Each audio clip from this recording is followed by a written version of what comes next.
नमस्कार, मी रुचिता. ॲग्रोनमध्ये आपल्या सर्वांचं स्वागत.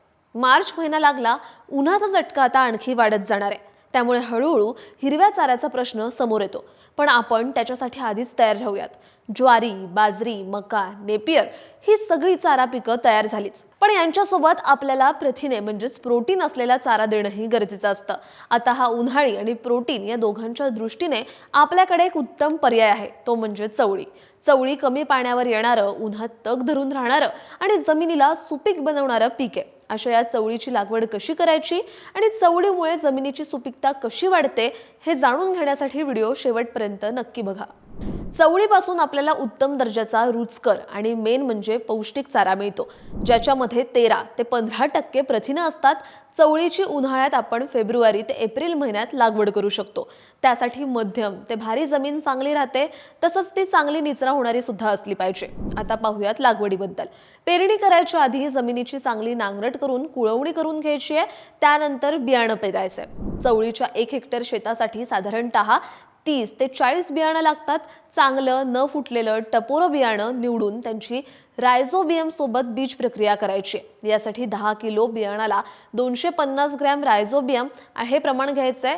रायझोबियम बियाणाला चोळून मग बियाणांची पेरणी करून घ्यायची आहे. आता ही पेरणी करताना ती फक्त 2 ते 3 सेंटीमीटर खोलीवर करायची आहे आणि पेरणीच्या 2 ओळीतील अंतर हे 25 ते 30 सेंटीमीटर इतकं ठेवायचंय.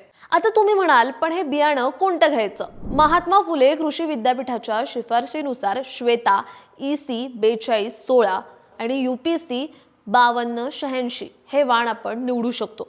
यातलं श्वेता हे वाण त्याच्या हिरव्या आणि रुंद पानांमुळे अखिल भारतीय चारा पीक संशोधन प्रकल्पाने राज्यस्तरावर शिफारसीत केलंय. आता लागवड झाली, वाण झालं, आता खत पाणी तर द्यावं लागणार की नाही? तर खतांच्या बाबतीत पाहायचं झालं तर पेरणीच्या वेळेला हेक्टरी 4 टन शेणखत, 43 kilo urea, 250 kilo single super phosphate द्यायचंय. आणि पाण्याच्या बाबतीत पाहिलं तर पाणी पेरणीनंतर लगेचच द्यायचंय आणि 4 ते 5 दिवसांनी दुसरं आंबवणीचं पाणी द्यायचंय.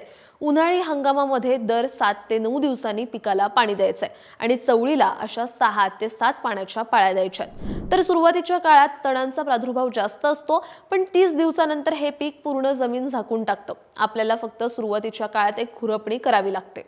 चवळीचं पीक हे 60 ते 65 दिवसांचं झाल्यावर म्हणजेच जेव्हा त्याला 50% फुलं आली की तेव्हा त्याची काढणी करता येते.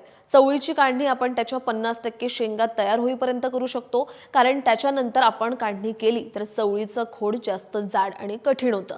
सोबत त्याच्या पौष्टिक मूल्यांवर आणि चवीवरही परिणाम होतो. अशा या चवळीच्या चाऱ्याचं हेक्टरी साधारणतः 30 ते 40 टन उत्पादन मिळतं. हे सगळं झालं चाऱ्याच्या दृष्टीने, पण आपण बोललो की चवळीमुळे जमिनीची सुपीकता वाढते.